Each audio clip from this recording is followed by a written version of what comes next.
Demon Knights number 14, written by Paul Cornell, art by Bernard Chang. Last issue left off with the entire group down in hell, all escaping their prisons, or at least knowing that they are imprisoned and not really caring.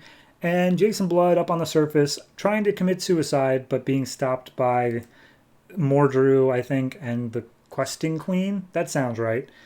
So anyway, we pick up with Jason, and he's like, oh, you can't threaten me. I'm going to commit suicide. And they're like, okay, but we can help you get into hell without killing yourself, Jason. Specifically saying, one does not simply walk into hell. And Jason's like, oh, you want to help me? Cool. And he lowers the knife, and they're like, all right, cool, now we can threaten you. So they hold him up, and they grab him, and it's just like, all right, here's the thing.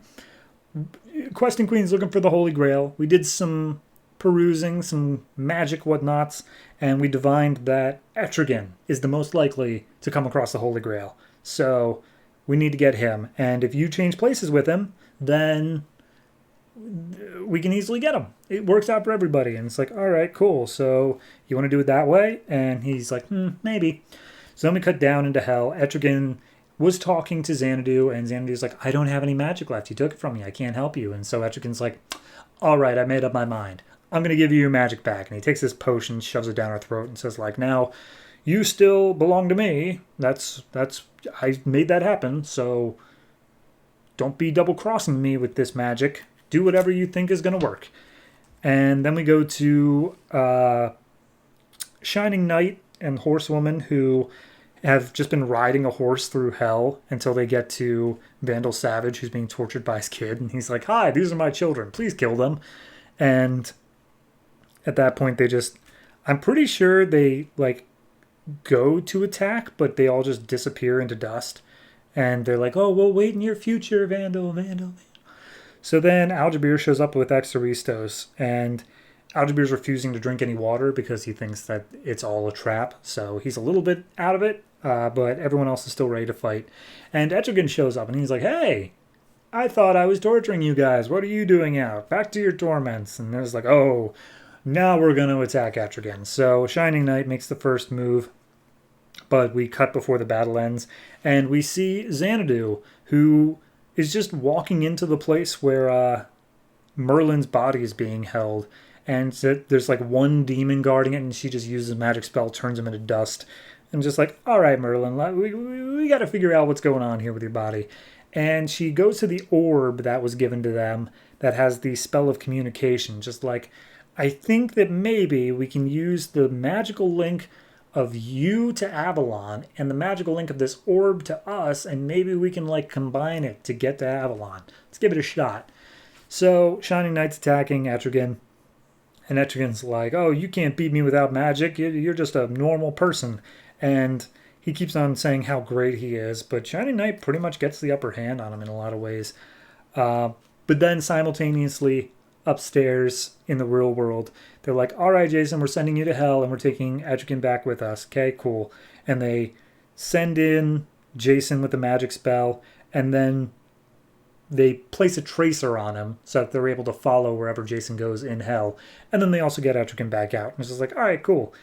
Back in hell, we see that Jason is being held at swordplay by Shining Knight. And they're like, oh, hey, Jason, I nearly killed you. What are you doing here? And she's like, oh, I came down to help you guys out. So also Etrigan had very stupidly given away the location of Madame Xanadu. So it's like, oh, you know where she is? Cool, let's go get her. This is really easy. Maybe too easy. So up on Earth, Etrigan's being tortured by the Questing Queen and Mordru. And basically he gives up the whole plan, where it's just like, yes, okay, here was the plan. I was going to give the place to Lucifer, and then he would allow me to remain free, and I would do all this stuff. It's the whole plot we already heard. But then we see Lucifer also knows the plot, and it's just be like, yeah, but I'm going to just go in and conquer the place anyway, where it's like, I don't know. I think that Etrigan's plan was a way to get free from Lucifer. It's like, when she opens a portal to Avalon, my former comrades who Lord Lucifer, at my request, was allowed to remain free, will enter it seeking to escape. They will either lull or destroy Avalon's defenders, and my Lord Lucifer will follow with legions of hell and take out Avalon, and I will be rewarded. And Lucifer's like, yep, sounds good to me. So they've like, yeah, but I got my own plan as well, regardless. Uh, Everyone, we're going to go conquer a new land of the dead. So a whole bunch of demon hordes are coming after. Xanadu combines the magics, opens up a portal, and is just like, all right, cool, we can get in there. Although this does seem like maybe still part of Etrigan's plan, but regardless, I'm better at planning than he is, so I'm sure I can outplan him.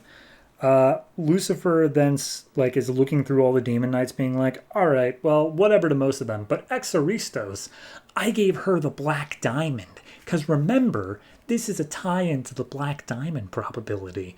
And I gave her that so she could take it back up to the mortal realm. So even if everybody else dies, I want her to live so that she can complete my master plan in that way.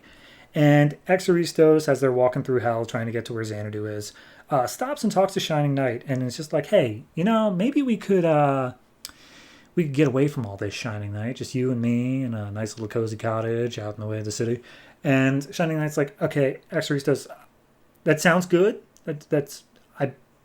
I'm not opposed, but I think that you should know, and this is where we get the full explanation here, as much as we're going to get, that Shining Knight is both man and woman. What that means, they do not elaborate. But Shining Knight is not just a woman pretending to be a man. It is actually both. And at that point, Exaristos is like, oh, okay, well, I'm not as interested. And anyway, at that point, they get to Xanadu. Her and Jason start making out because they're like, Etrigan's gone. We can finally be rid of him for good. Isn't this awesome? They're like, yep, cool. And also we got Shining Knight's flying horse and a bunch of other cool stuff. This seems really way too easy. But anyway, let's get going. So they walk through the portal and they get out into Avalon. And it's like, oh my god, it's beautiful. It's fantastic. Also, the portal's not closing. That's kind of weird. That portal should have closed as soon as we made it through. And then we see a whole bunch of defenders of Avalon who are called the Silent Knights, who I think might be robots because they got like a lightning bolt on their shield. I don't know. They might be people, but I think they're robots. Anyway, they come up and they're ready to attack the demon knights. And they're like, whoa, we're not invaders. But then Lucifer and his whole army is coming through the portal right behind saying like, ah, yes, we are the invaders. Hello. Hi. How's it going? We're here to take Avalon.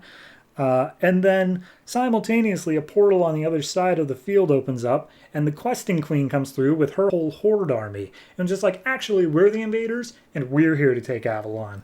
And Etrigan's just like, this part wasn't part of my plan. I'm sorry, Lucifer. And the demon knights are like, all right, none of us had anything to do with this, but I think that we might want to move out of the way as both armies start to charge on each other.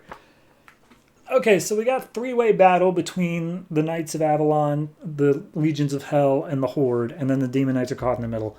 I like it. I think it's a nice setup for a nice big action story. It sounds good to me. A little bit roundabout how we got here, but I followed it. I got it the whole way through. I don't think that it was ever too like, but you only think that I thought that you thought that I think that this. It was just like, no, this is Etrigan's plan, this is someone else's plan, and they all just kind of lap over top of each other until you got to the point where we are now. So, no, it was a solid issue. I'm going to go ahead and say... I'm going to say 8. I really do enjoy this issue, and I've been enjoying this series overall. It just still has a little while to go. It's not getting canceled anytime soon, but we will see how this particular arc wraps up. So, very intrigued.